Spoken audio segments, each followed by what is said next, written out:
Bismillahirrohmanirrohim. Assalamualaikum warahmatullahi wabarakatuh. Perkenalkan, kami dari kelompok 2 beranggotakan 2 orang, yaitu Rosmala Dewi dan Nurul Hikmayani Arsyad.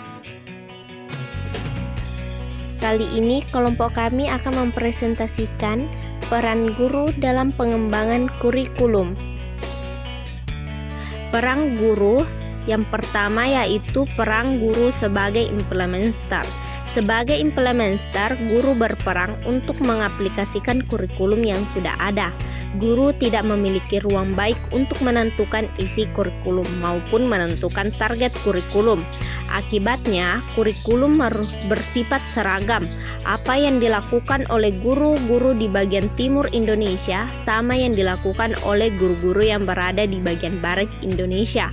Dalam mengimplementasikannya berbagai ketentuan yang ada 2 teori atau pendekatan, yaitu pendekatan pertama yaitu pendekatan top down atau disebut juga pendekatan administratif atau sistem komando, muncul atas inisiatif para pejabat pendidikan atau para administrator atau dari para pemegang kebijakan (pejabat pendidikan seperti dirjen atau para kepala kantor wilayah. Prosedur kerja atau proses pengembangan kurikulum model top down dilakukan dengan pembentukan tim pengarah oleh pejabat pendidikan. Anggota tim biasanya terdiri dari para pengawas pendidikan, ahli kurikulum, ahli disiplin ilmu, dan bisa juga ditambah dengan para tokoh dari dunia kerja. Adapun tugas tim pengarah antara lain merumuskan konsep dasar, garis-garis besar kebijakan, menyiapkan rumus filsafat dan tujuan umum pendidikan, menyusun tim atau kelompok kerja untuk menjabarkan kebijakan atau rumusan-rumusan yang telah disusun oleh tim pengarah. Tugas pokok tim ini yaitu merumuskan tujuan-tujuan yang lebih operasional dari tujuan-tujuan umum, memilih dan menyusun sekuensi bahan pelajaran, memilih strategi pengajaran dan alat atau tujuan evaluasi, serta menyusun pedoman-pedoman pelaksanaan kurikulum bagi guru. Ketiga, kurikulum yang telah disusun oleh tim kemudian oleh tim perumus dikaji, diberi catatan revisi, bila perlu kurikulum diuji coba dan dievaluasi kelayakannya oleh tim yang ditunjuk oleh para administrator. Para administrator selanjutnya memerintah kepada setiap sekolah untuk mengimplementasikan kurikulum yang telah tersusun itu. Teori atau pendekatan yang kedua yaitu pendekatan grassroots yang didasarkan pada pertimbangan bahwa guru adalah perencana, pelaksana, dan juga penyempurna pengajaran di kelasnya. Asumsinya adalah kurikulum hanya dapat diterapkan secara berhasil apabila guru dilibatkan secara langsung dengan proses pengembangannya. Pada pendekatan inisiatif ini, pengembangan kurikulum dimulai dari lapangan atau dari guru-guru sebagai implementator, kemudian menyebar pada lingkungan yang lebih luas, sehingga pendekatan ini dinamakan juga pendekatan kurikulum dari bawah ke atas. Syarat atau kondisi pendekatan grassroots dapat berlangsung antara lain. Pertama, kurikulum bersifat lentur sehingga memberikan kesempatan kepada setiap guru secara lebih terbuka untuk memperbaharui atau menyempurnakan kurikulum yang sedang diperlakukan. Kedua, guru memiliki sikap profesional yang tinggi serta kapabilitas. Dalam hal tersebut akan memudahkan bagi guru dalam mendesain lingkungan yang dapat mengaktifkan siswa memperoleh pengalaman belajar. Terdapat beberapa bentuk pengalaman belajar yang dapat dikembangkan, misalnya pengalaman belajar untuk mengembangkan kemampuan berpikir siswa, pengalaman belajar untuk membantu siswa dalam mengumpulkan sejumlah informasi, pengalaman belajar untuk membantu mengembangkan sifat sosial, dan pengalaman belajar untuk membantu mengembangkan minat. Yang kedua yaitu peran guru sebagai adapter. Peran guru sebagai adapter lebih dari hanya sebagai penyelaras kurikulum dengan karakteristik dan kebutuhan siswa dan kebutuhan daerah.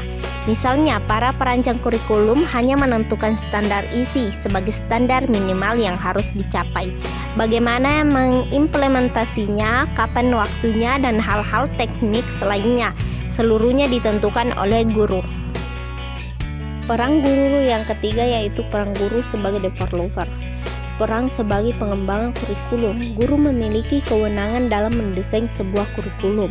Guru bukan saja dapat menentukan tujuan dan isi pembelajaran yang akan disampaikan, akan tetapi juga dapat menentukan strategi apa yang harus dikembangkan serta bagaimana mengukur keberhasilannya. Sebagai pengembangan kurikulum sepenuhnya, guru dapat menyusun kurikulum sesuai dengan karakteristik, misi dan visi sekolah, serta menyesuaikan dengan pengalaman belajar yang dibutuhkan siswa. Sekian dari saya dan akan dilanjutkan oleh Saudari Nurul Hikmah Yani Arsyad. Yang keempat, peran guru sebagai researcher.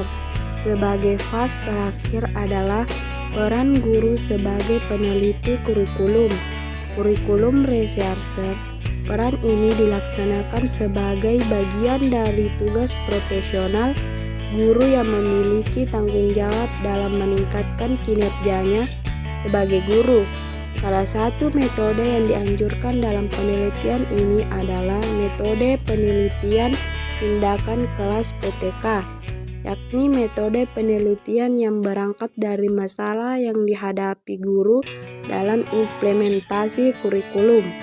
Yang kelima, guru sebagai pendidik profesional. Pendidikan berimplikan interaksi antara pendidik, guru dan peserta didik, siswa. Untuk mencapai tujuan-tujuan pendidikan, pendidik, peserta didik, dan tujuan pendidikan merupakan komponen utama pendidikan. Untuk memiliki kompetensi tersebut, guru perlu membina diri secara baik, karena fungsi guru adalah membina dan mengembangkan kemampuan peserta didik secara profesional dalam proses belajar mengajar. Yang keenam, guru sebagai pembimbing belajar siswa. Hasil dan kemajuan belajar yang dicapai siswa ditentukan juga oleh bentuk hubungan antara guru dan siswa, antara guru dan administrator, antara guru dan orang tua siswa. Hubungan guru dengan siswa menjadi syarat mutlak, bukan hanya dalam hubungan sebagai pembimbing dan yang dibimbing, tetapi juga sebagai mitra belajar. Karena itu, guru harus memahami siswa yang dibimbingnya, dan sebaliknya siswa harus mengakui kewibawaan pembimbingnya. Itulah tadi presentasi dari kelompok kami. Lebih dan kurangnya mohon dimaafkan. Wabillahi taufiq wal hidayah. Wassalamualaikum warahmatullahi wabarakatuh.